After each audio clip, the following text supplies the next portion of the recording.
Halos hindi na makapagsalita sa sakit at puno ng takot ang 8 taong gulang na bata mula sa pananakit ng kanyang sariling ina sa Calawag, Quezon. Tad-tad ng mga sugat, pasa at namamaga ang mukha nito.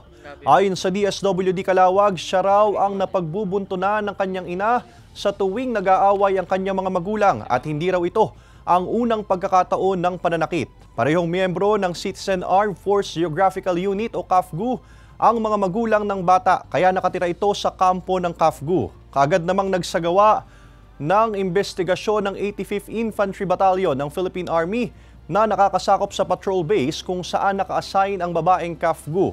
Nasa restricted custody na ngayon ng Philippine Army ang babaeng CAFGU habang nagpapatuloy ang investigasyon. Nakuna na rin ng Calawag Municipal Police Station ng sinumpang salaysay ang ama ng bata upang makapag-apply ng warrant of arrest sa korte laban sa sospek.